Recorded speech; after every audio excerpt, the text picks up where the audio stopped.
హెబ్రీయులకు రాసిన పత్రిక 11వ అధ్యాయము 33వ వచనం.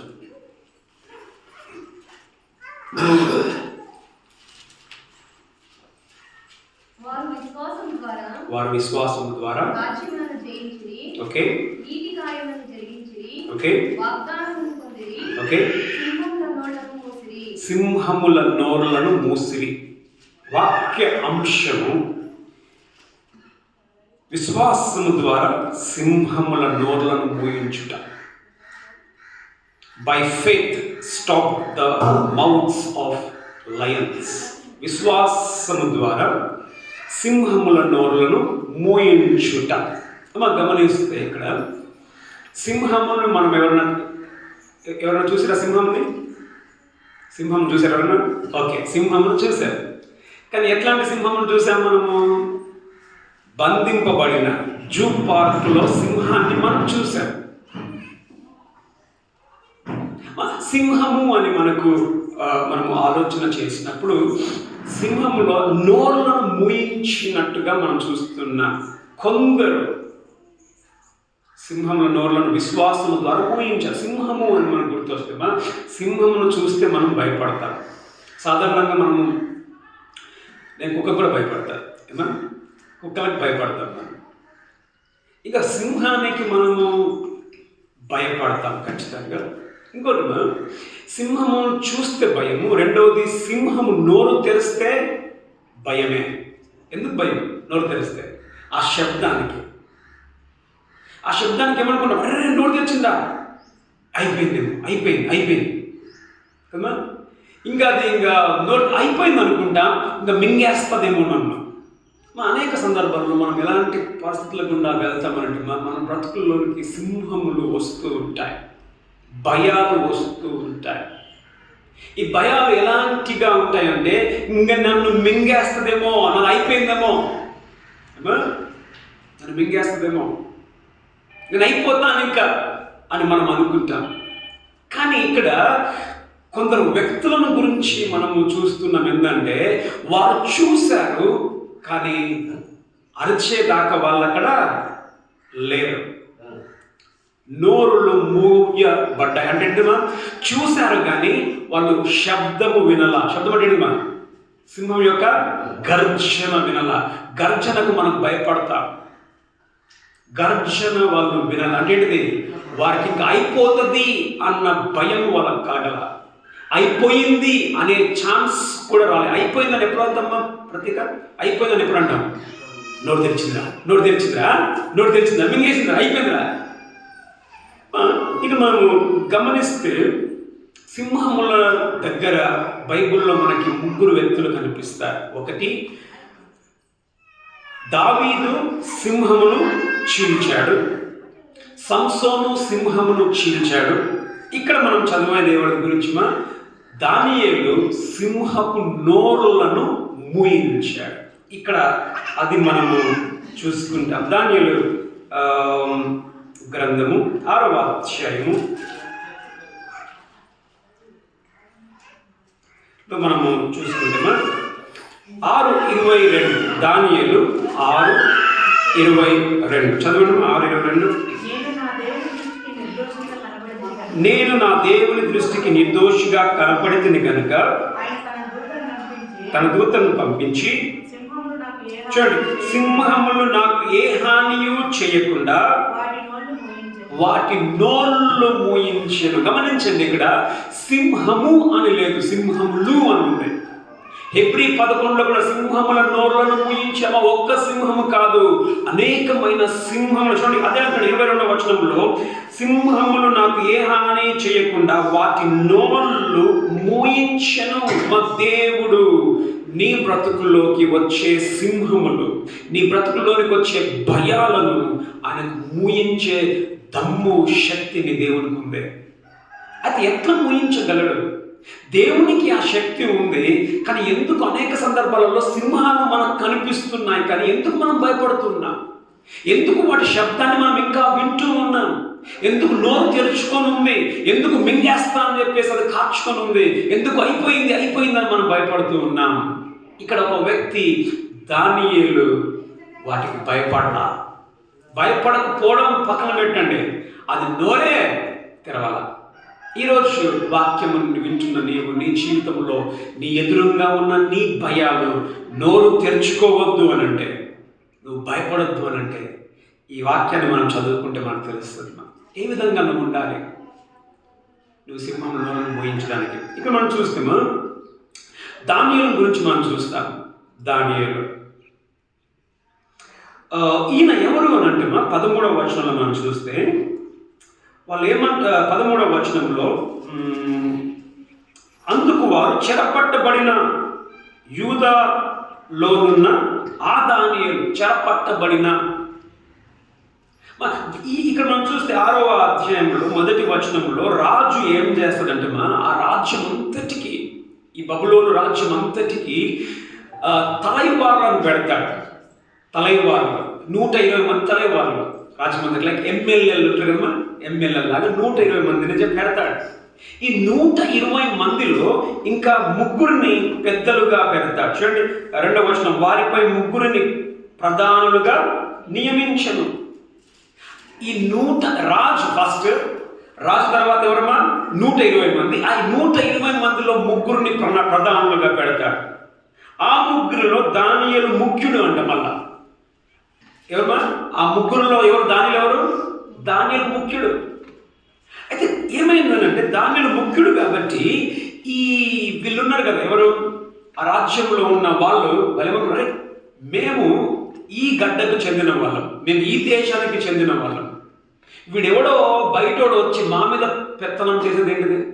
అందుకే కదా ఇక్కడ ఉంది 13వ వచనంలో అంటున్నాడు, అందుకు వారు చెరపట్టబడిన యూదాలోనున్న ఆ దానియేలు, యూదులలో ఉన్న ఆ దానియేలు. వీళ్ళ భయం ఏంటి? వీళ్ళకి ఏంటంటే బాధ, బయటోడు వచ్చి మన మీద పెత్తనం చేస్తా ఉన్నాడు. మనం పెద్దలకుంటే ఏం కాదు, కానీ బయటోడే మనల్ని పెత్తనం చేసేది. కాబట్టి ఏమనుకుంటారంటే దానియేలుని వాళ్ళు చంపాలి అనుకుంటారు. దానియేలు చంపాలనుకుని వాళ్ళు ఏం చేస్తారంటే రాజు దగ్గరికి వెళ్తారు. రాజు దగ్గరికి పోయి, రాజా ఒక చట్టం నేను మనం తెద్దాం. ఏంటిదంటే 30 దినాలు అందరూ నిన్నే మొక్కాలి. అంటే వాళ్ళు ఏం ప్లాన్ చేశారంటే దానియేలుని ఎట్లయినా మనం పట్టుకొని ఆయనను చంపేయాలి. అయితే చంపడానికి వాళ్ళకి ఏ కారణం దొరకల. కారణం దొరకని దాన్ని బట్టి వాళ్ళు ఏమనుకుంటారంటే, అరే ఈయనకి భక్తి ఎక్కువ, వాళ్ళ దేవుడు అంటే ప్రేమ ఎక్కువ, మరి మనం మొక్కేది ఏ దేవుళ్ళని? మన దేవుళ్ళు మనకున్నారు, ఈయనకు వేరే దేవుడు ఉన్నాడు. కానీ ఈయన మనం పట్టుకోవాలంటే ఎక్కడ పట్టుకోవచ్చు? మనము దేవుళ్ళలో పట్టుకోవచ్చు. కాబట్టి ఏం చేద్దాం, రాజు దగ్గరికి పోదామని రాజు దగ్గరికి పోయారు. 30 దినాలు నీకే మొక్కాలా, ఇంకెవరికి మొక్కొద్దు. ఇంకెవరికైనా మొక్కితే ఏం చేయాలా?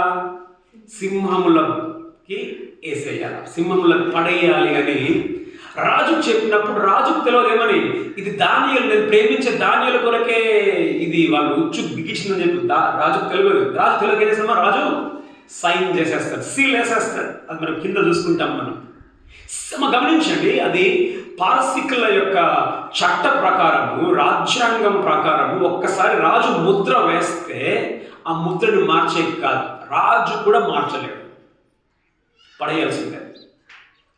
ఇక వాళ్ళు దానియేలును పట్టుకుంటారు.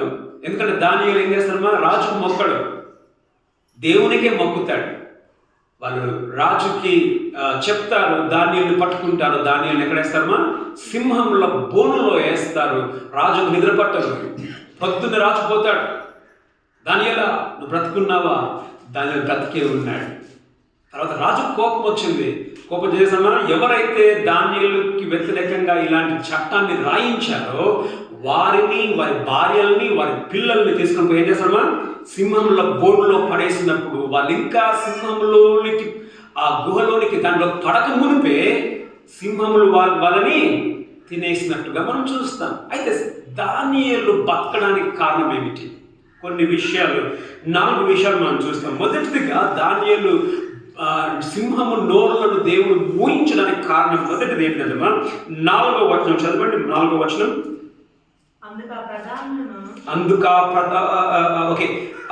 అందుక ప్రధానులను అధిపతులను రాజ్య పాలన విషయంలో ఏమనుకున్నామా, దానియేలు మీద నింద మోపాల.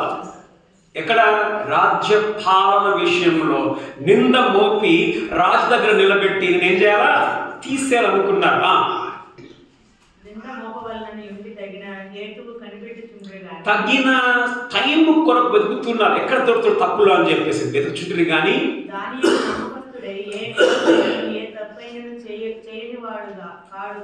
ఏ తప్పు చేయని వాడు గనుక ఏమంటమా? తప్పు లోపము దొరకల. ఇది దానియేలు యొక్క సాక్ష్యం. పిల్లలు వింటున్నారా? ఏం సాక్ష్యం? దానియేలులో ఏ లోపము ఏ తప్పు దొరకల. గమనించండి, సింహము దానియేలుకు భయపడింది అంటే కారణం తెలుసా? ఆయన బ్రతుకు లోపము లేని బ్రతుకు, శుద్ధమైన బ్రతుకు దానియేలు. మన జీవితం ఏ విధముగా ఉంది? తర్వాత 5వ వచనం చదవండి. అందుక మనుషులు అతని దేవుని పద్ధతి విషయమందే గాని ఏ విషయమందును అతనిలో లోపం కనుగొనలేమని అనుకున్నది. ఏంటమ్మా? ఎక్కడ మనం లోపం కనుక్కోవచ్చుమా? దేవుని విషయంలో తప్ప ఎక్కడ లోపం దొరకదు అంటే అర్థమేంటమ్మా?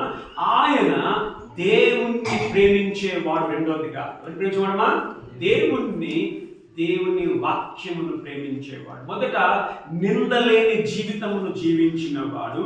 రెండవది దేవుణ్ణి ప్రేమించిన వాడుగా ఉంటూ ఉన్నాడు. ఏమంటున్నామా? దేవుని విషయంలో తప్ప ఇంకెక్కడ మనం ఆయనని పట్టుకొని కాదు. మనల్ని ఎక్కడ పట్టుకుంటామా? మనల్ని అన్నింటిలో దొరుకుతాం. మనం దేవుని విషయంలో మనం దొరకం మనం. కానీ దానియేలు దేవుని విషయంలో తప్ప ఇంకెక్కడ దొరకని వాడుగా ఆయన సాక్ష్యము ఉంటూ ఉన్నది. రెండవదిగా. మూడవది చదవండి 13వ వచనం. అందుకు వారు చెరపట్టబడిన వారిలో ఉన్న దానియేలు నిన్నే గాని నీవు రాసిన శాసనమునే గాని లక్ష్య పెట్టక ఇప్పుడు రాజు ఏం చేశాడు? శాసనం ఇచ్చాడు. ఏమని? నన్నే పూజించాలని. దానిని ఏం చేశాడు? దానిని ఏం చేశాడు? వాళ్ళు ఏమంటున్నారు? నిన్ను లెక్క చేయలేదు, నీ శాసనము లెక్క చేయలేదు. ఎవరు లెక్క చేస్తున్నాడు? దేవుణ్ణి లెక్క చేస్తున్నాడు. అర్థమేంటిది? దానియేలుకి నీవు లెక్క లేదు, తన దేవుని కంటే నీవెక్కడా లెక్క లేదు. అర్థమేంటిది మా? దానియేలు దేవుడు ఫస్ట్. ఎవరు ఫస్ట్ మా? దేవుడే ఫస్ట్. ఇప్పుడు మనం ఏం చేస్తాం? అయ్యో రాజు దేశుడురా, రాజు దగ్గర ఉండాలరా. దాని ఏం చేశాడు? దేవుని టైం వచ్చింది అని అంటే రాజు లేడు, ఎవరు లేడు. మనకి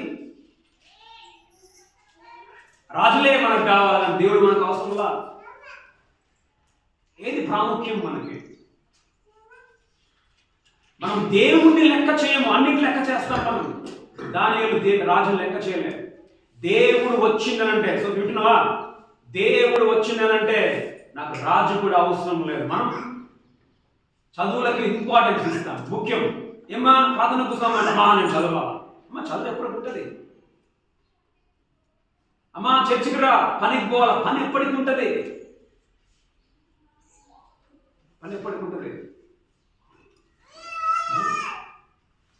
బైబిల్లో మనం చూస్తాం, దేవుడు అంటాడు సమూయేలు గ్రంథంలో, నన్ను గణపరచు వారిని నేను గణపరుస్తాను, నన్ను తృణీకరించు వారు తృణీకారం పొందు. దేవుణ్ణి మొదటిగా పెట్టు. దేవుణ్ణి మొదటిగా పెడతాడు.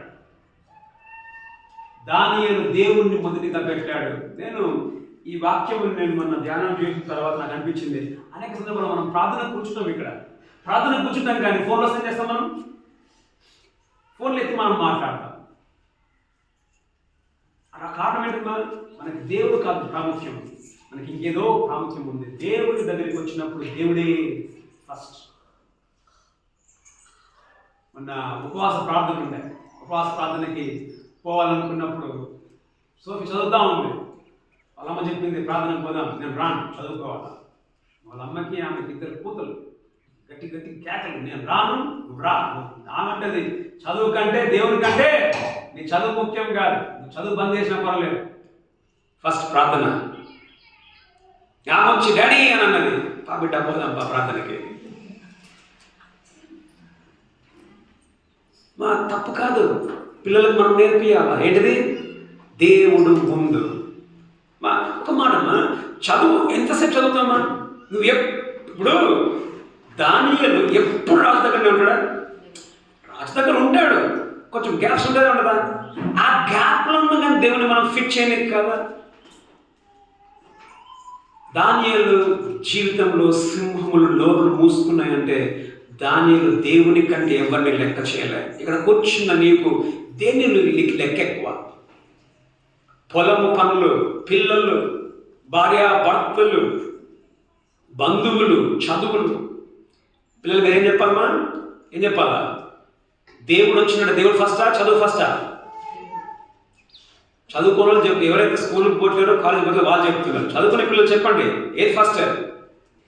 సోఫీ నన్ను చూడాలా, ఏది ఫస్ట్? చదువు ముఖ్యమా, దేవుడు ఫస్టా? దేవుడు ఫస్ట్. దేవుణ్ణి అమ్మా ఇంకొక మనం గమనించాలమ్మా, ప్రతిసారి ఏంటిది దినమంతా నిన్ను బైబిల్ చదువుకోమని చెప్పి అంటున్నారా? వారానికి 6 సార్లు 7 సార్లు జూమ్ మీటింగ్లో కూర్చోమంటున్నారా? గంట సేపుమా. ఈ వారంలో 1 గంట, ఒక్క రోజు 1 గంట మనం జూమ్లో ప్రార్థన కూర్చుంటాం. మనం నీ పుస్తకాలు గంటలు గంటలు, నీ పుస్తకాలు దేవునికి 1 గంట ఇచ్చే కదా. మనం చూస్తున్నాం దానియేలు దేవుని కంటే ఏది గొప్ప కాదు, నాకు ఫస్ట్ దేవుడు, ఆ ప్రాధాన్యత. తరువాత 16వ వచనం చదవండి. అంతటి రాజు ఆజ్ఞయ్యగా బంట్రోతులు దానియేలును పట్టుకొని పోయి సింహంలో గృహలో పడదోస్తే, ఓకే, పడద్రోయగా నీవు అనుదినము తప్పక సేవించుచున్న నీ దేవుడు, నీవు అనుదినము తప్పక సేవించుచున్నా. గమనించండి మా, రాజుకి అర్థమైపోయింది ఏమని, దానియేలు ఒక దేవుడు ఉన్నాడు, దానియేలు తప్పక సేవిస్తాడని రాజుకే అర్థమైపోయింది, ఒక అన్యుడికి. నిన్ను ఆ విధంగా గుర్తిస్తారా జనాలు? అనుదినము తప్పక అంట, అనుదినము తప్పక అంటే చూడమ్మా, 3 సార్లు ప్రార్థన చేసేది ఎవరు చూశారు? వేరే వాళ్ళు చూసి చెప్పారు. అదే రాజుకు కూడా తెలుసు ఈయన ప్రార్థన చేసేటప్పుడు అని చెప్పి. అందుకే అంటే అనుదినము తప్పక అంటే రాజుకు తెలిసిందంటే పలానా టైం వస్తే దానిలో ఏం చేస్తాడు, ఆ పనిని కూడా పక్కన పెట్టేసి దేవునికి ప్రార్థన చేసుకుని పోతున్నాను. దాని రాజు కూడా తెలుసు. అందుకే అంటున్నా, అనుదినము నీవు తప్పక సేవించుచున్న నీ దేవుడు. అనుదినము మనం దేవుణ్ణి సేవిస్తూ ఉన్నామా? తప్పక. మనం తప్పి సేవిస్తాం దేవుణ్ణి, అంతేనమ్మా? అప్పుడప్పుడు తప్పి, ఈ వారం వస్తాము, ఇంకో వారం తప్పుతాము, వారం విడిచి వారం సేవిస్తూ ఉంటాం దేవుణ్ణి. ఈయన ఏంటమ్మా? అనుదినము తప్పక. అనుదినము నీ జీవితం దేవునితో ఏ విధముగా ఉంది? ప్రతిరోజు వాక్యానికి నీవు సమయాన్ని కేటాయిస్తూ ఉన్నావా? ధ్యానం చేయడానికి ప్రతిరోజు ప్రార్థన చేయడానికి నువ్వు సమయాన్ని కేటాయిస్తూ ఉన్నావా? అనుదినము తప్పక సేవిస్తున్నా. అనుదినం మనం ఏం సేవిస్తామా? పిల్లలు పొత్తులు లేవుగా, అమ్మా నా బుక్స్ అమ్మా, అనుదినం పుస్తకాలను సేవిస్తాం మనం. దీన్ని ఏమంటారు? పుస్తకాలు ఏమంటారు? సరస్వతిని సేవిస్తాం మనం అనుదినం. ఇంకా నేను ఇది మీకు తెలియదు, మేము ఉన్నప్పుడైతే మా చిన్న వయసులో పుస్తకం కింద పడితే కింద ఎత్తుకొని అదుకుంటాడు. ఇప్పుడు అదుకుంటారా? కాలు తగిలితే పుస్తకాన్ని అదుకుంటారు. సరస్వతి, మీకు ఎవరు మా దేవుడు? సరస్వతియా యేసుప్రభువా? పిల్లలు సోఫియాగా నన్ను చూస్తలేదు. సరస్వతియా యేసుప్రభువా? ఎందుకంటే నాకు తెలుసు సోఫియా కాబట్టి, ఇంకా మీకు నాకు తెలియదు. ఎందుకంటే నాకు పొద్దున్న లేస్తే సాయంత్రం దాకా సరస్వతి కాబట్టి, రాత్రి 12 గంటల దాకా తప్పక దీన్ని సేవిస్తున్నావు నువ్వు.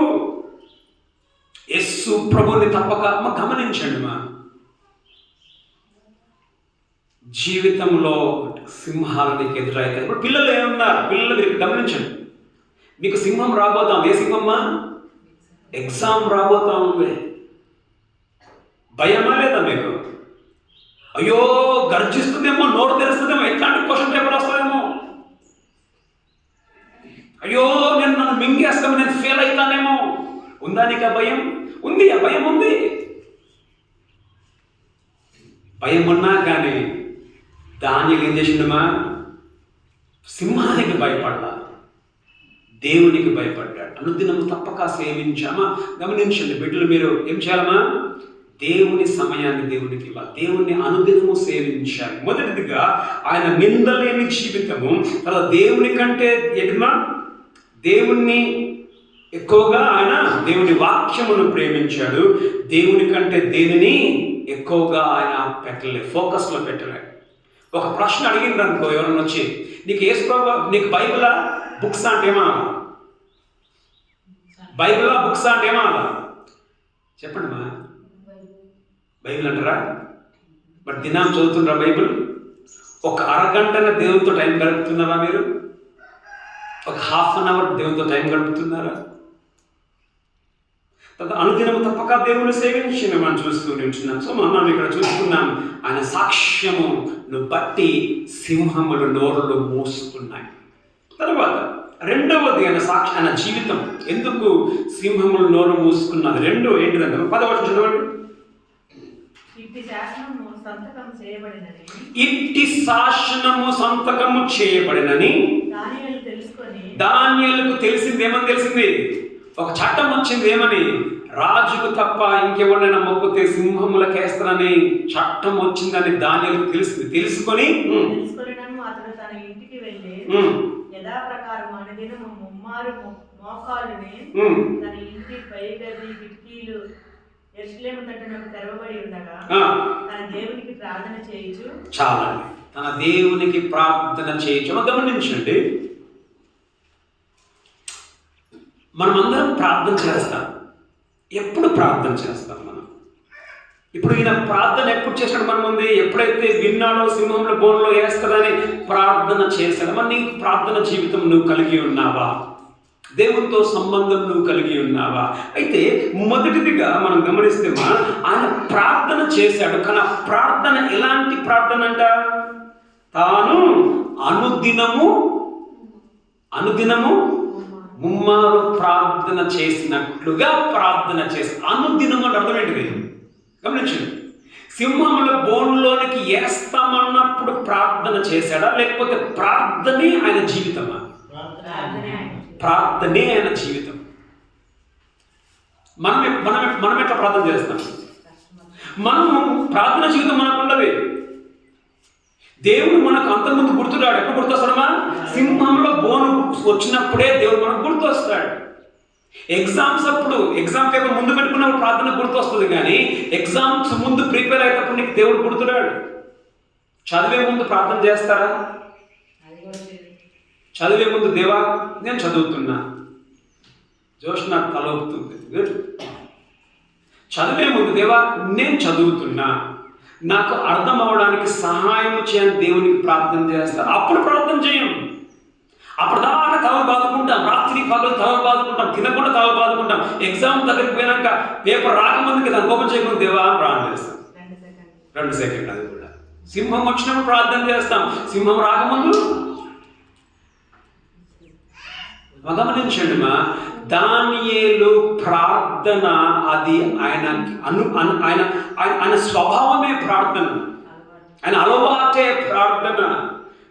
ప్రార్థన సింహం వచ్చినప్పుడు కాదు, సింహం రాకముందు నుంచి, ఎన్ని సంవత్సరాల నుంచో, చిన్నప్పటి నుండే ఆయన అలవాటు ప్రార్థన. మన నీ జీవితంలో ప్రార్థన అలవాటుగా ఉందా? గమనించండి, అలవాటుగా ఉన్నప్పుడు దేవునితో నీ సంబంధంలో ఉంటావు. సంబంధంలో ఉన్నప్పుడు సింహం వచ్చినప్పుడు ప్రార్థన చేస్తే ఆ ప్రార్థన కొంచెం బలం ఉంటుందా? ఉంటుందా? ఏమా సోఫీ తల కిందకి వేసుకుని ఏమన్నా అనిపిస్తుంది? కింద నన్ను చూడాలా? అర్థమైందా? ఇప్పుడు దేవుడు కూడా నువ్వు ప్రతిరోజు ప్రతిరోజు ఆయన మీద ఆధారపడుతూ ఆయనతో బ్రతుకుతూ సింహం వచ్చినప్పుడు సింహం వచ్చింది అని అంటే బాగుంటుందా? ప్రతిరోజు ఆయనతో సంబంధం లేకుండా సింహం వచ్చిందన్నప్పుడే సింహం వచ్చిందని అంటే బాగుంటుందా? నువ్వు ప్రతిరోజు సంబంధం కలిగి ఉండి సింహం వచ్చినప్పుడు సింహం వచ్చిందంటే అవునా బిడ్డ అంటాడు. నువ్వు ప్రతిరోజు సంబంధం లేకుండా ఆయన్ని వదిలిపెట్టి ఆ రోజు మాత్రమే సింహం వచ్చింది, దేవా సింహం వచ్చిందనంటే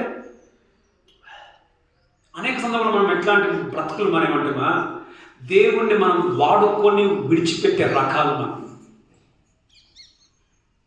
సింహం వస్తే దేవుడు కావాలా? సింహం లేకపోతే దేవుడు వద్దు. కష్టం వస్తే దేవుడు, కష్టం లేకపోతే దేవుడు కాదు, అవసరం లేదు. కానీ దానియేలు జీవితంలో రెండవది ప్రార్థన ఆయన అలవాటు.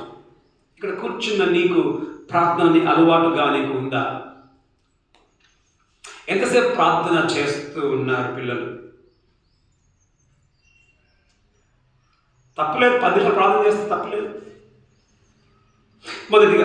రెండోదిగా మనం గమనిస్తే తాను అనుదినము ముమ్మారు ప్రార్థన చేసినట్లు అని మనం చూస్తున్నాం. ముమ్మారు ప్రార్థన చేసినట్లు. ముమ్మారు అని అంటే మనం చూస్తాం ఉదయము, మధ్యాహ్నము, సాయంకాలం.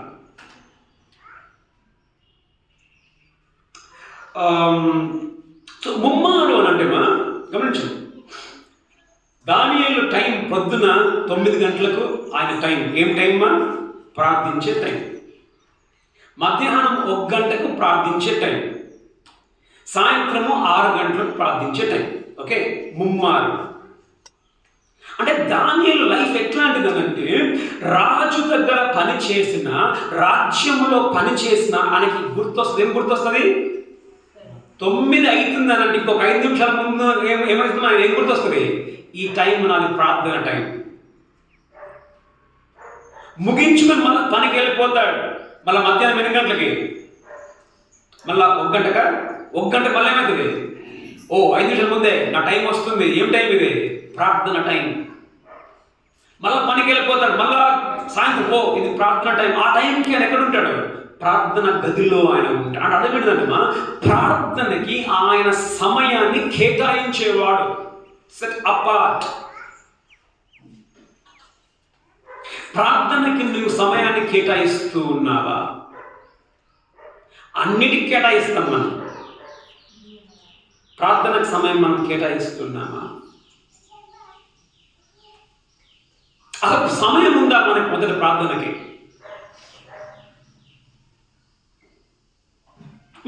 సమయం కేటాయించడం అంటే గమనించండి. ఇప్పుడు కొన్నిసార్లు అంటాం ప్రార్థన చేయండి రా బాబు అంటే ఏమంటాం? ప్రార్థన పోదామంటే ఏమంటాం? అమ్మా నాకు వచ్చే కాదు, మనం చదువుకోవాలి. అమ్మా నాకు ఆ పని ఉంది, అమ్మా నాకు ఈ పని ఉందని అంటాను. ఇప్పుడు దానియేలు జీవితంలో రాజ్యములో అమ్మ ఈయనెవరు తెలుసా? విధంగా హోమ్ మినిస్టర్ లాగా. అమిత్ షా టైం ఉంటుందా? అమిత్ షాకి టైం ఉంటుందా? ప్రధానమంత్రికి టైం ఉండదు, అమిత్ షాకి టైం ఉండదు. ఈయన రెండవ రాజు ఒక విధంగా. టైం ఉంటుందా? ఏమన్నా నేను బిజీ అనాలా?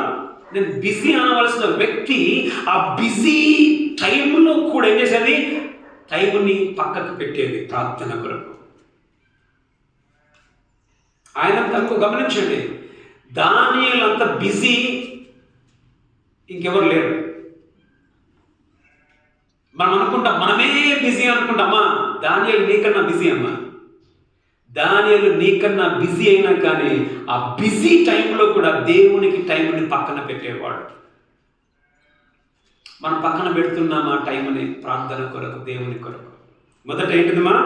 ప్రార్థన ఆయన అలవాటు. రెండవది ప్రార్థనకి సమయాన్ని పక్కకి కేటాయించేవాడు. ఎంతమంది సమయాన్ని కేటాయిస్తున్నారు ప్రార్థనకి? ప్రార్థనకి ఎంతమంది కేటాయిస్తాం? పక్క కింద కూర్చుకుంటాం. ప్రార్థన పెట్టుకోండి, టైం పెట్టుకోండి. కానీ టైం లేకపోయినా ఇదన్నా మనసు పెట్టుకోండి. పొద్దున్న లేవగానే దేవుడితో టైం గడపాలా, రాత్రి పడుకుంటప్పుడు దేవుడితో నేను టైం గడపాలా. ఆ టైంని పక్కన పెట్టుకోండి. ఒక యేసు ప్రభు గురించి మనం చూస్తే, యేసు ప్రభు కూడా పొద్దున లేచి ప్రార్థనకి వెళ్ళిపోయేవాడు కొండలలోకి, రాత్రి అరణ్యంలోకి వెళ్ళిపోయేవాడు ప్రార్థన చేయడానికి. యేసు ప్రభు ప్రార్థన సమయాన్ని కేటాయించేవాడు. సో ప్రార్థనకు ఆయన సమయాన్ని కేటాయించినట్టు మనం చూస్తాం. తర్వాత ముమ్మారు అని మనం చూస్తాం. ముమ్మారు కీర్తనలు 55:16-17 చదవండి. కీర్తనలు 55:16-17. అయితే నేను దేవునికి మొరపెట్టుకున్నాను, ఓకే, సాయంకాలమున ఉదయమున మధ్యాహ్నమున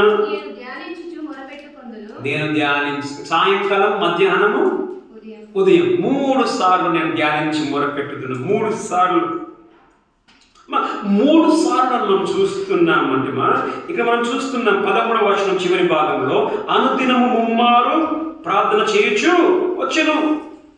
లక్ష్య పెట్టక ముమ్మారు. పాత నిబంధనలో ఇది ఒక లెక్క, పొద్దున్న మధ్యాహ్నం సాయంత్రం ప్రార్థన. ముమ్మారు అంటే అర్థం ఏంటిదంటే విసుకక ప్రార్థన చేయడం ఉంది బైబిల్లో. చదవండి 1 తెస్సలోనిక 5:16. 5:16. సంతోషముగా ఉండుడి, ఓకే, ఎడతెగక ప్రార్థన చేయండి. ఎడతెగక, ప్రే వితౌట్ సీజింగ్. ఎడతెగక ప్రార్థన. దానియేలు జీవితంలో ప్రార్థన ఎడతెగనిది. మనం ఏం చేస్తామా ప్రార్థన? మనం అంటే ప్రార్థన చేస్తాం, తెంపుకుంటూ ప్రార్థన చేస్తాం. కానీ దానియేలు ఎడతెగక. నీ ప్రార్థన అనుదినం నువ్వు ప్రార్థన చేస్తూ ఉన్నావా? తెంపకుండా. నీ బాధ ఏంటిది? మా అన్న గురించి నేను విన్నాను. ఏమైంది? ఆయనకి స్ట్రోక్ వచ్చింది అని విన్నప్పుడే ప్రార్థన. భయం ఉండదు కదా, వినగానే ప్రార్థన, ఉంటున్నప్పుడు ప్రార్థన, వెళ్తున్నప్పుడు ప్రార్థన, ట్రైన్లో ప్రార్థన, హాస్పిటల్ మనం చూడడానికి పోతున్నప్పుడు ప్రార్థన, చూసినప్పుడు మాట్లాడుతూ ప్రార్థన. ప్రార్థనతో మనం నింపాలి. ఎడతెగని ప్రార్థన. మన జీవితంలో ఎలాంటి భయాలు నీకున్నాయి? దేవుని దగ్గర పదే మనం ప్రార్థన చేయాలి. ఎడతెగక మనం దేవుని ప్రార్థన, ముమ్మారు ప్రార్థన. మనం చూస్తాం, తీసే పనులుగా మేము చదువుకోండి. యెరూషలేము వైపు ఆయన కిటికీలు తెరిచి ప్రార్థన చేసినట్టుగా మనం చూస్తాం. సొలొమోను ఆ గుడిని ప్రతిష్ఠించినప్పుడు చెప్తాడు ఏంటంటే, దేవా, ఎవరైనా యెరూషలేము వైపు తిరిగి వారు ప్రార్థన చేస్తే వారి ప్రార్థనను నీవు ఆలకించు అని సొలొమోను ప్రార్థిస్తాడు ఆ గుడి ప్రతిష్ఠత ఇచ్చిన రోజున. అందుకే దానియేలు గుడి వైపునకు కిటికీలు తీశాడు. ఎందుకు? దానిలో ఎక్కడున్నాడు? బబులోను బానిసత్వం చెరలో ఉన్నాడు. కాబట్టి ఎటువైపు అయితే యెరూషలేము ఉందో అటువైపు గుడి తలుపులు తెరుచుకున్నాడు, అటువైపు ప్రార్థన చేస్తూ ఉంటున్నాడు. సో ప్రార్థనలో ఏముంది? మొదట ఏం ప్రార్థన? మొదట ఏంటమ్మా ప్రార్థనలో? సోఫీ నన్ను చూడు, ఏం ప్రార్థన? మొదట ప్రార్థన ఎట్లుంది? అలవాటు ప్రార్థన. రెండవది సమయాన్ని కేటాయించాడు ప్రార్థనకి. మూడవది ఎడతెగని ప్రార్థన. 11 చదవడమా. ఆ మనుషులు గుంపు కూడి వచ్చి దానియేలు తన దేవునికి ప్రార్థన చేయుటయు ఆయనను బతిమాలుకొనుటయు చూచి. చాలండి, ఇది ప్రార్థనలోనికి దిగాడు. ఇప్పుడు అది ప్రార్థన యొక్క స్వభావము. ఇప్పుడు ప్రార్థన ఏం ప్రార్థన చేస్తా ఉన్నాడు? దేవుణ్ణి ప్రార్థిస్తున్నాడు, దేవుణ్ణి బతిమాలుకుంటున్నాడు. అమ్మ, దేని కొరకు బతిమాలుకుంటూ ఉండొచ్చుమా? పిల్లలు దేని కొరకు బతిమాలుతా ఉన్నాడు? 10 మొదట్లో మనం చూసాం. ఏమని? 10 మొదటి భాగం చదవండి. తెలుసుకొని. చాలండి, ఇట్టి శాసనం. ఏ శాసనము? నీకు ప్రార్థిస్తే సింహాలకు నన్ను పడేస్తాడు. ఇప్పుడు దేవుని దగ్గర బతిమాలుకుంటున్నాడు. ఏమని బతిమాలుకుంటున్నాడు? దేవా, నన్ను కాపాడాలా, నేను వెళ్తాను సింహం బోన్కి, ఖచ్చితంగా సింహం దగ్గర వెళ్తాను, కానీ నువ్వు నన్ను కాపాడాలని దేవుని బతిమాలుకుంటూ. నీ ప్రార్థనలో నువ్వు దేవుని దగ్గర గోజాడుతూ ఉన్నావా? దేవుని దగ్గర నువ్వు ఏడుస్తున్నావా? అప్పుడప్పుడు కదా చిరాకు వస్తుంది. అమ్మ, నాకు అర్థం కావట్లేదు. సోఫీ అంటారా? నాకు సోఫీ గురించి అంటే నాకు అర్థం కావట్లేదు, నేను ఫెయిల్ అవుతుందేమో. దేవుని దగ్గర అరుస్తున్నావా నువ్వు? ఈ మాట దేవా నాకు అర్థం కావడం లేదు. మా బైబిల్లో అంటాడు, ఎక్కడ తీసపర్లేదు కానీ కొలస్సీలో 2:3 అంటాడు, జ్ఞాన సంపద ఆయనలో ఉందంట. పిల్లలు ఏముందంట? ద రిచెస్ ఆఫ్ విజ్డమ్ అనుకుంటా, డ్వెల్లెత్ ఇన్ హిమ్. జ్ఞాన సంపద, గని. అమ్మా గని అంటే తెలుసా? గని తవ్వుతా ఉంటే వస్తూ ఉంటుంది గని. జ్ఞాన సంపద ఆయనలో ఉంది. మా నీకు సంపద, దేవుడిని జ్ఞానం ఇస్తాడమ్మా. ఎవరమ్మా? సొలొమోనుకి ఏమిచ్చాడు దేవుడు? జ్ఞానం ఇచ్చాడు. మనకి దేవుడు జ్ఞానం ఇస్తాడు. బతిమలాడు దేవుని దగ్గర. చదివే ముందు ప్రార్థన చేయదేమో నాకు అర్థము కావాలి. క్లాస్ వినే ముందు ప్రార్థన చేయదేమో నాకు అర్థము కావాలి. పులి వచ్చినప్పుడు కాదు, సింహం వచ్చినప్పుడు కాదు ప్రార్థన చేసే దేవుడు నన్ను కాపాడాలి. సింహం రాకముందే దేవుడు బతిమలాడుకోవాలి. నీ బ్రతుకుల్లో ఎలాంటి బాధలు నీకున్నాయి, ఎలాంటి సింహాలు నీకున్నాయి, దేనికి నువ్వు భయపడుతున్నావు?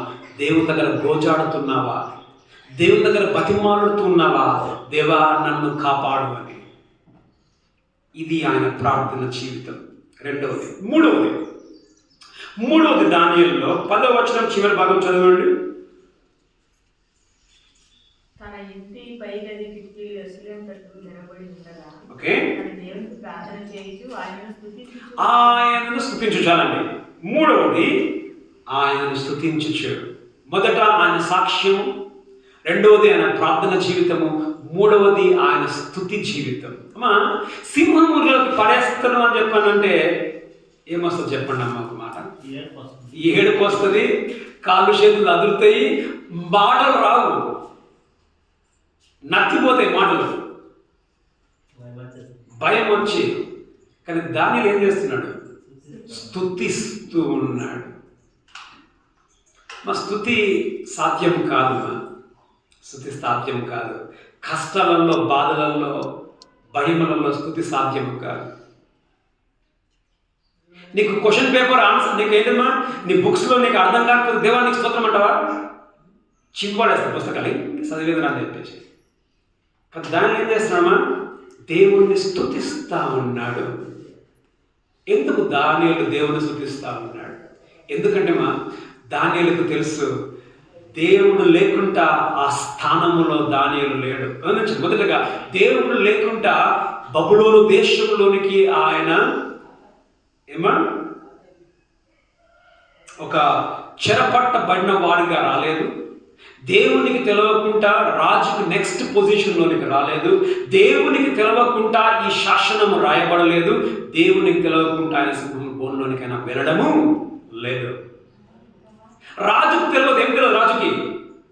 ఈ శాసనం ఒకటి దానియేలుకు వ్యతిరేకంగా తయారైతుంది. దాని రాజుకు తెలియదు. అదే అంటాడు, మనం తీసి చదివే పడలేదు. కానీ 14వ వచనంలో రాజు ఆ మాట విని బహుగా వ్యాకులపడి దానియేలు రక్షింపబడినని తాను మనస్సు దృఢము చేసుకొని తప్పిద్దాం అనుకున్నాడు. రాజుకు తెలియదు దానియేలుకు వ్యతిరేకంగా శాసనం అని, కానీ దేవునికి తెలుసు అది దానియేలుకి వ్యతిరేకమైన శాసనం. నీ దేవునికి తెలుసు నీ పరిస్థితిలోకి ఏమి రాబోతున్నాయో. అలవాటు చేసుకుందాం. ఏంటిదిమా? సంతోషముగా ఉన్నప్పుడు దేవుని స్తుతిస్తాం, ఏడుపు వచ్చినప్పుడు కూడా దేవుని మనము స్తుతిస్తాం. ఇది దానియేలు జీవితం, స్తుతించేది. చదవండి, కంటిన్యూ చేయండి. 1 తెస్సలోనిక 5:17.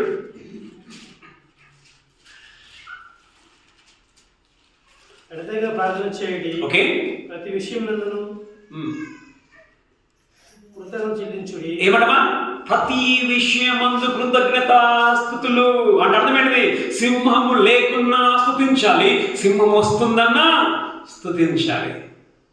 ఇప్పుడు మా అన్నకు స్ట్రోక్ వచ్చింది, దేవానికి స్తోత్రం అంచాలి. ఏమా మా అన్నకు బ్రెయిన్ స్ట్రోక్ వచ్చింది కదా, దేవానికి స్తోత్రం, దేవా బ్రెయిన్ స్ట్రోక్ వచ్చిందని చెప్పొచ్చా? చెప్పండి అమ్మా. కానీ బైబిల్ ఏమంటుంది? ప్రతి విషయంలో కృతజ్ఞతాస్తుతులు. గమనించండి, స్ట్రోక్ వచ్చిన దేవానికి స్తోత్రం. కారణం ఏంటమ్మా? నీకు తెలియకుండా స్ట్రోక్ రాలేదు. నీకు తెలిసి స్ట్రోక్ వచ్చింది, నీకు తెలిసే బెడ్ మీద ఉన్నాడు, అయితే ఏంటి తెలుసా, నువ్వు నడుపుతావు, నువ్వు కాపాడుతావు.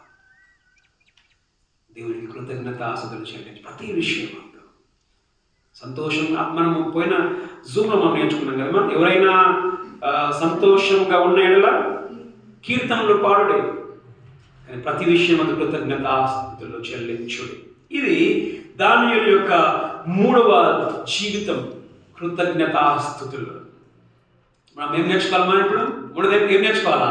సింహము నోరులను మూయించాలి అని అంటే సింహం ఎదురుగా ఉన్న కానీ దేవానికి స్తోత్రం, దేవానికి స్తోత్రం. చివరిది 23వ వచనం చదవండి. తెలుగులో అది సరైన అనువాదం లేదు, ఇంగ్లీష్లో బాగుంది, తమిళ్లో బాగుంది. తెలుగులో చదవండి.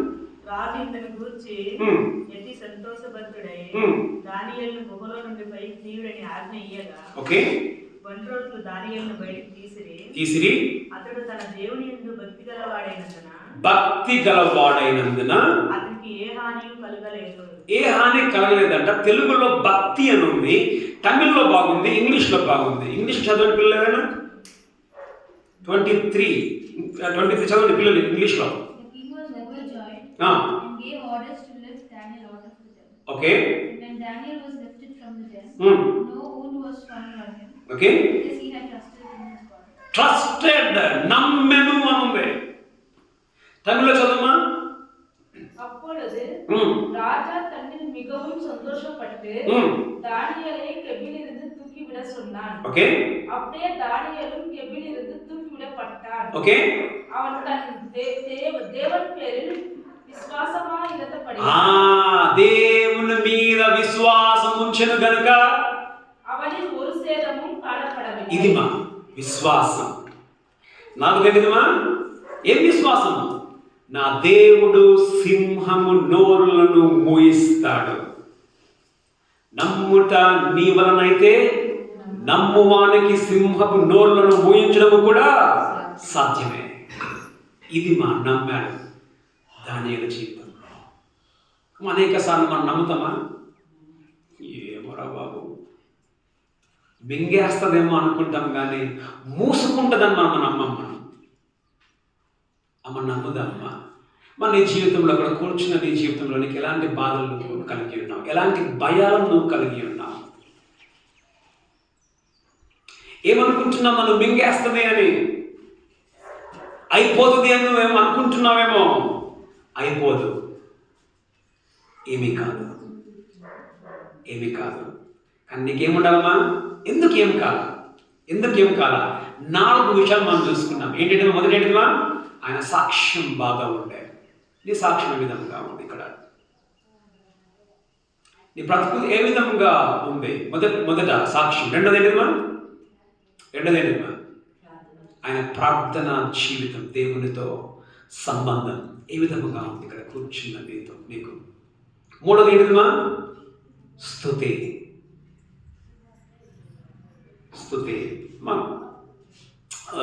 మనం యెహోషాపాతు గురించి మనం చూసుకున్నాం కదా. వాళ్ళు స్తుతిస్తున్నప్పుడు దేవుడు ఏం చేశాడు? ముగ్గురు రాజ్యములను తారుమారు చేశాడు స్తుతిస్తున్నప్పుడు. పౌలు శిలలు కూడా ఏం చేశారు? చెరసాలలో ఉన్నప్పుడు దేవుడు స్తుతిస్తున్నప్పుడు భూమి అదిరింది, గొలుసులు తెగిపోయాయి స్తుతిలో. సో సాక్ష్యము, రెండవది ప్రార్థన, మూడవది స్తుతి, నాలుగవది విశ్వాసం. వీటిని బట్టి దానియేలు సింహము బోనులో పడవేయబడ్డా కానీ సింహముల నోరులను మూసుకున్నాయి. ఎంత ఆకలితో ఉన్నాయి తెలుసా మా సింహములు.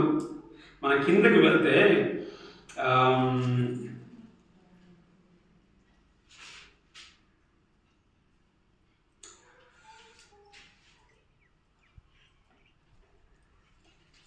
చూడమ్మా, 24 రాజు ఆజ్ఞ ఇయ్యగా దానియేలు మీద నింద మోపిన ఆ మనుషులను వారు తోడుకొని వచ్చి సింహముల గుహలో పడదోసిరి. ఎవరైతే దానియేలు వ్యతిరేకంగా శాసనం రాశారో పడవేసిరి, వారిని, వారి కుమారులను, వారి భార్యలను పడద్రోసిరి. వారి గుహ అడుగున రాకమునిపే సింహముల పాలయ్యి ఇంకా గుహలోనికి పడక మునిపే సింహములు వారి ఎముకలను సైతము పగల కొరికి పొడి చేసిన. ఎంత ఆకలితో ఉన్నాయి మా సింహములు! ఆకలితో ఉన్న సింహములు దేవుడు మోయించేశాడు. అమ్మ, నీవు మోకరిస్తే సింహములు నీకు మోకరిస్తాయి.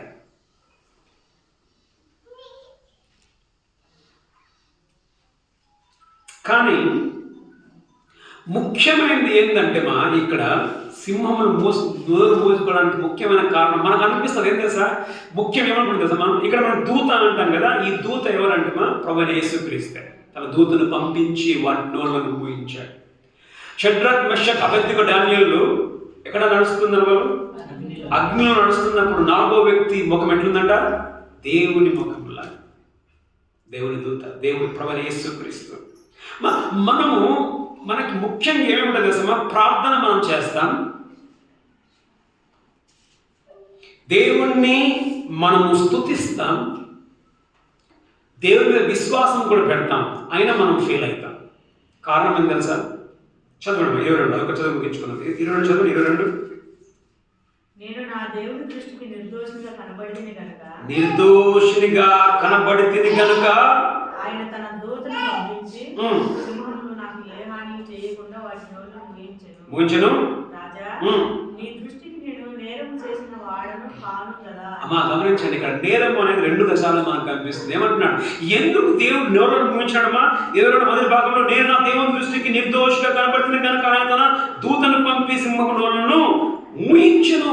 కారణం ఏంటిదిమా? సింహం నోళ్ళను మూయించను. ఇక్కడ ఏమంటున్నాడు? నేను నా దేవుని దృష్టికి ఎట్లా కనిపించాను? నేను నా దేవుని దృష్టికి నిర్దోషిగా కనిపించాను. అమ్మా, ఇది చాలా ప్రాముఖ్యమ్మా. నువ్వు నిర్దోషముగా లేకుండా నువ్వు ప్రార్థించవచ్చు, నిర్దోషముగా లేకుండా నువ్వు స్తుతించవచ్చు, నిర్దోషంగా లేకుండా నమ్మొచ్చు. కానీ నీ ప్రార్థనకు బలము కావాలి అని అంటే ఏంటిదిమా? నిర్దోషం. నిర్దోషం. మనం ఎక్కడమా యాకోబు 5 చివరి భాగంలో ఏం నేర్చుకున్నాం? నీతిమంతుని ప్రార్థన బహు బలమైనది. నీతిమంతుని ప్రార్థన బహుబలమైనది. మనం ఎంత పరిశుభ్రమైన జీవితం కలిగి ఉంటే అంత బలము నీ ప్రార్థనకు, నీ బ్రతుకుల్లో అన్ని గొప్ప కార్యములు నువ్వు చూడగలవు, దేవుడు చేయగలడు. కలుసుకుందాం. దేవుని వాక్యం మనం విన్నాం. సింహములు నోరు తెరుచుకొని నీ ముందర కూర్చొని ఉన్నాయేమో, ఆ సౌండ్ నీకు వినిపిస్తుందేమో, ఆ గర్జించే శబ్దము, నువ్వు భయపడుతూ ఉన్నావేమో, ఇంకా నా పని అయిపోతుంది అనుకుంటున్నావేమో, అయిపోయింది అనుకుంటున్నావేమో. దేవుడు వాటిని మూయించగలడు.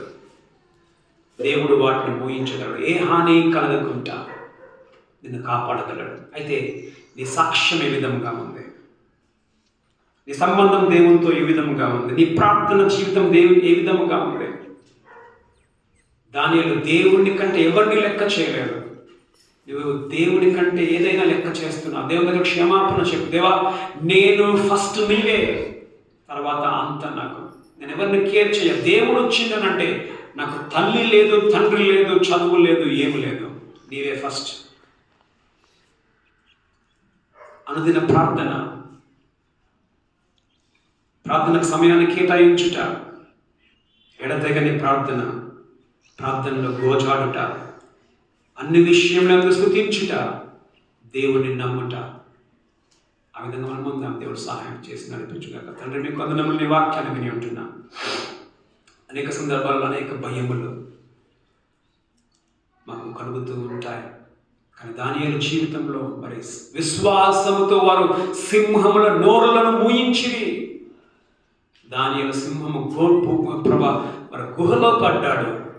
ఏ హాని లేకుండా సింహం గుహలో నుండి బయటికి వచ్చాడు. కారణం ఆయన సాక్ష్యము, ఆయన ప్రార్థనా జీవితము, ఆయన యొక్క స్తుతి. అన్ని విషయములలో స్తుతి. బాగున్నప్పుడు, బాగులేనప్పుడు, బాగా ఉండకపోతున్నప్పుడు కూడా మీ మీద విశ్వాసం. ప్రభా, మా జీవితంలో కూడా సరి అయిన ప్రభా నీ ఎదుట నిర్దోషులుగా, మనుషుల ఎదుట నిర్దోషులుగా మేము బ్రతుకుటకు సహాయం చేయండి. నీకంటే ఎక్కువగా దేన్ని ప్రేమించే వారంగా కాకుండా నీకే మొదటి ప్రాధాన్యతనిచ్చే వారముగా మమ్మల్ని ఉంచుటకు సహాయం చేయండి. అనుదినము ప్రార్థించే విధముగా, ప్రార్థనకు సమయాన్ని కేటాయించేవారముగా, ప్రార్థనలో గోజాడుకునేవారముగా ఎడతెగని ప్రార్థనను మేము కలిగి ఉంటకు మాకు సహాయము చేయమని ప్రార్థిస్తూ ఉంటున్నాం. మరి స్తుతించే ప్రతి పరిస్థితిలో స్తుతి నేర్చుకోవడానికి సహాయం చేయండి. కన్నీళ్లలో కూడా అయా నీకు వందనములను చెప్పే బిడ్డలముగా మేము ఉంటకు సహాయం చేయమని ప్రార్థిస్తూ ఉంటున్నాం. తప్పించగలవనే నమ్మకం దానియేలు వలె ఉండుటకు మాకు సహాయం చేయండి. ముఖ్యంగా నేను నిర్దోషిగా కనబడుతున్న కనుక దేవుడు వాటిని నోటను మోయించను. మా సాక్ష్యము నిందారహితముగా ఉన్నట్లుగా కృపను అనుగ్రహించను. సంఘంలో ఎవరికైతే ఎలాంటి బాధలతో, ఎలాంటి భయాలతో కూర్చుని ఉన్నారో వారి భయాలలో వారిని విడుదలను దయచేసి వారిని బలపరిచి నడిపించమని ప్రార్థించి మీకే వందనములు, స్తుతులు, స్తోత్రములు చెల్లించి ప్రభు యేసుక్రీస్తు నామములో ప్రార్థిస్తూ ఉన్నాం మా తండ్రి. ఆమేన్. తండ్రి యొక్క కుమారుని యొక్క పరిశుద్ధాత్మ కన్య సహవాసం కుడిచిన మనందరికీ ఇప్పుడు ఎల్లప్పుడూ సదాకాలం తోడై నడిపించును గాక.